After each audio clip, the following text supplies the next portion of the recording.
Bonjour à tous et bienvenue sur Festool TV. Dans cet épisode, je vais vous expliquer comment fonctionne la technologie SoStop IM présente sur notre site TKS80. C'est donc cette technologie qui préserve vos doigts des risques de coupure. Pour vous expliquer comment cela fonctionne, je vais simplement parcourir avec vous les différentes étapes du démarrage de la scie.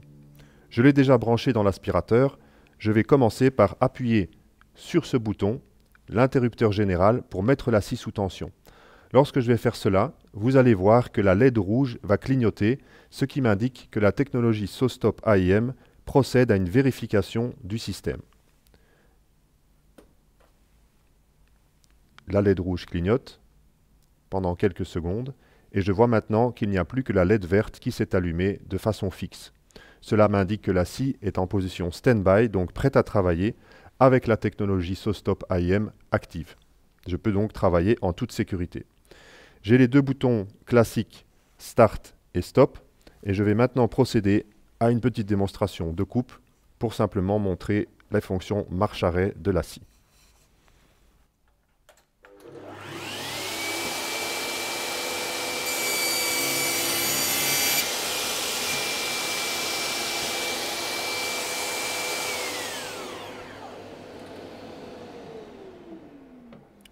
J'ai donc travaillé ici de façon normale, sans que la sécurité se déclenche. Tout à l'heure, nous allons procéder à une démonstration du système de sécurité. Je vais maintenant vous expliquer comment fonctionne la détection d'un contact avec le corps humain. Il y a un signal électrique qui parcourt la lame en permanence. Lorsque, involontairement, je vais toucher la lame avec mon doigt, le système va détecter un contact potentiellement dangereux. Je peux vous en faire la démonstration en touchant moi-même le côté de la lame avec mon doigt, et vous voyez ici que la LED rouge clignote, m'indiquant qu'il y a eu ce contact. Cette fonction est très intéressante car elle va me permettre de tester les matériaux au préalable. Par exemple, si je prends un morceau de bois dans ma main et que je l'applique sur le côté de la lame de la même façon, je vois qu'il n'y a pas de détection, la LED verte reste allumée fixement. Si maintenant je remplace le morceau de bois par un morceau d'aluminium qui est un matériau conducteur, je vois que la LED rouge clignote, m'indiquant donc qu'il y a un contact et le risque de déclenchement du système de sécurité. Comment faire à ce moment-là pour couper un matériau conducteur comme l'aluminium? Je vais pouvoir utiliser la fonction de bypass de notre scie TKS80. Attention, cette fonction de bypass n'est valable que pour une seule coupe. Je vais annuler le système de sécurité pour une coupe et dès que je vais éteindre et rallumer ma scie, automatiquement, elle va se remettre en système sécurité active. Pour activer le bypass, au lieu d'appuyer uniquement sur le bouton Start, je vais aussi utiliser le bouton orange SoStop Off. La procédure est la suivante. J'appuie sur le bouton SoStop Off, il va y avoir un changement LED rouge-vert et puis clignotant vert. Lorsque la LED est passée au clignotant vert, je garde mon doigt appuyé sur le bouton SoStop Off et j'appuie en même temps sur le bouton Start. Une fois que la scie a démarré, je peux lâcher le bouton Start et puis le bouton SoStop Off. À ce moment-là, je vais pouvoir effectuer une coupe dans un matériau conducteur sans risque de déclenchement du système. Je vous le montre maintenant en démonstration. Donc je commence par appuyer sur SoStop Off, aller-retour rouge-vert, vert clignotant, je peux appuyer maintenant sur Start.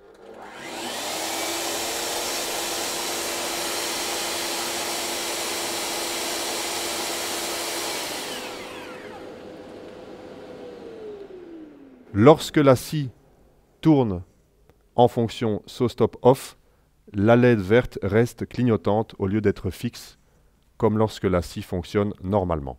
Que se passe-t-il maintenant si cette détection a lieu pendant que la scie est en fonction, c'est-à-dire lorsque la lame tourne pour couper un matériau? Cette information de détection est envoyée dans la cartouche. À ce moment-là, la cartouche va donner l'ordre au système de procéder au déclenchement de la sécurité. Un ressort puissant va alors catapulter ce bloc d'aluminium dans la lame de scie, permettant de l'arrêter quasi instantanément, c'est-à-dire en 5 millièmes de seconde. Parallèlement à cela, la lame de scie va également descendre sous la surface de travail. Et c'est la combinaison de ces deux conditions qui permet de protéger l'utilisateur de la façon la plus efficace. Nous allons maintenant simuler un accident et voir comment le système réagit en pratique. Pour cela, je ne vais pas utiliser ma main, mais une saucisse pour simuler un doigt.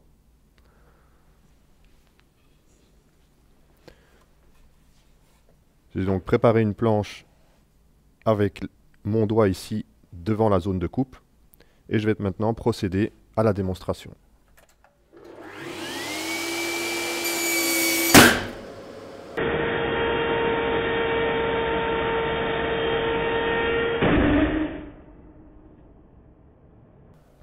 On voit donc que le système a réagi très vite, comme prévu. Je rappelle 5 millièmes de seconde, c'est 10 fois plus rapide qu'un airbag de voiture. Et je vais vous montrer maintenant le résultat sur le doigt. Donc on voit ici une très légère marque sur la saucisse, quasi rien, à peine une égratignure. Donc le système a réagi rapidement de façon à protéger l'utilisateur de façon efficace. Comme je l'avais dit au préalable, la lame de scie s'est arrêtée en rotation et elle a maintenant disparu sous la surface de travail. Je vais maintenant vous montrer qu'il n'est pas nécessaire d'avoir l'intervention d'un technicien extérieur, quelqu'un de qualifié de chez Festool, pour pouvoir remettre le système en fonction. Effectivement, maintenant, le bloc en aluminium est dans la lame et il faut une opération de changement de lame et de cartouche pour pouvoir remettre la scie en fonction. Donc, j'arrête ici l'alimentation avec le bouton principal. Bien sûr, je débranche également au niveau de l'aspirateur pour une totale sécurité. Et je vais mettre aussi des gants, puisque je vais manipuler une lame neuve très tranchante. Les outils pour le montage et démontage sont situés sur la machine, sur le côté droit. Alors j'en profite d'être de ce côté de la machine et d'avoir les clés ici en main pour ouvrir le capot inférieur. Juste un quart de tour ici au-dessus et j'utilise l'extrémité de la clé pour défaire la vis de sécurité en dessous. Voilà, comme ça c'est prêt pour tout à l'heure. Maintenant, je vais utiliser cette clé-ci avec la fourche pour ouvrir la plaque de fermeture.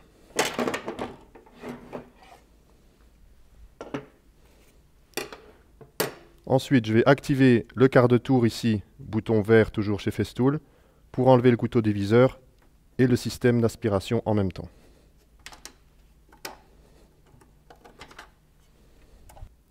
Une fois qu'on a démonté la partie supérieure et que la lame est accessible, il faut maintenant la descendre complètement et la remonter complètement dans sa position extrême haute. Pourquoi?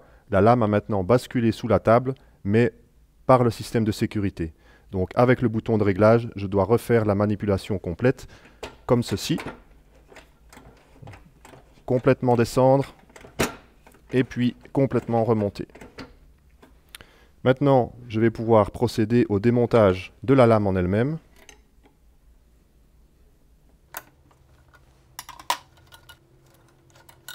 Écrou et flasque.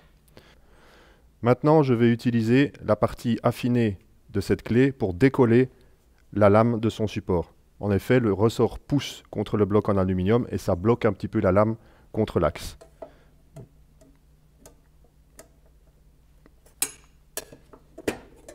Voilà. Dernière chose qui me reste à faire maintenant, c'est d'aller débloquer la cartouche. Donc j'ai encore un quart de tour vert ici. Je le tourne vers le haut, j'enlève la clé. Et maintenant, j'ai plus qu'à sortir l'ensemble cartouche et lame de la machine. On peut voir maintenant bien clairement ce qui s'est passé lors du déclenchement du système de sécurité. Premièrement, le ressort est sorti de son logement ici et a catapulté donc le bloc en aluminium vers la lame. On voit que le bloc en aluminium a absorbé l'énergie cinétique du choc. Si on compare avec une cartouche neuve, on voit bien la déformation. Enfin, on voit très nettement ici qu'il y a plusieurs dents de la lame de scie qui sont maintenant dans le bloc. Alors très important, la lame de scie n'est maintenant plus utilisable, il faut la remplacer et bien évidemment la cartouche doit être remplacée aussi. Ce qui est un gros avantage puisque l'intégralité du système SawStop va maintenant être remplacée avec une nouvelle cartouche. Je vais commencer par le montage d'une nouvelle cartouche. Pour la positionner, c'est très simple. Je vais utiliser le gros orifice ici et le petit orifice en bas. Il suffit de positionner le gros orifice sur le gros axe, le petit orifice sur le petit axe et de pousser la cartouche complètement au fond de son logement. Je peux maintenant la sécuriser avec la clé de verrouillage. Je referme le capot.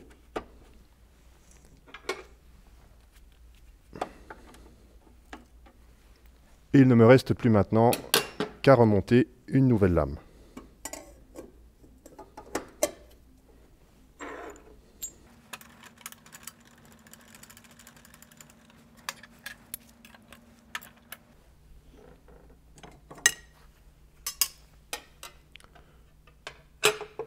Je remonte maintenant le couteau diviseur et le système d'aspiration,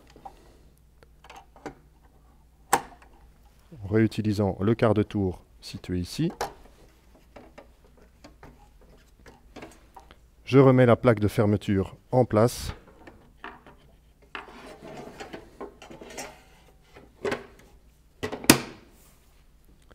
Et voilà, en quelques minutes, la machine est de nouveau prête à l'emploi. Je vais maintenant donc la brancher à nouveau dans l'aspirateur.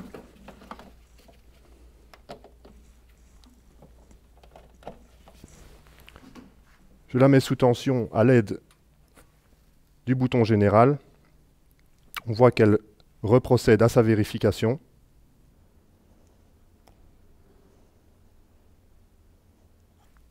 Et on voit qu'on a le signal d'une erreur. Clignotant alterné rouge-vert. C'est normal, car la scie s'est arrêtée en situation d'urgence. Je dois donc pousser sur le bouton rouge pour la remettre en position prête à l'emploi.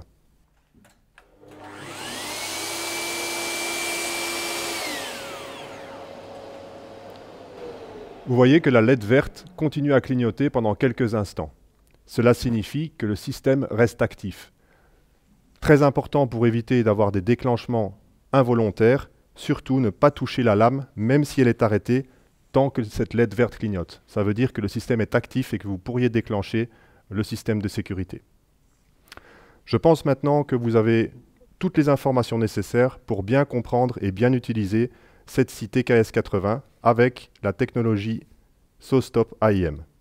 Merci d'avoir suivi cet épisode et à très bientôt sur Festool TV.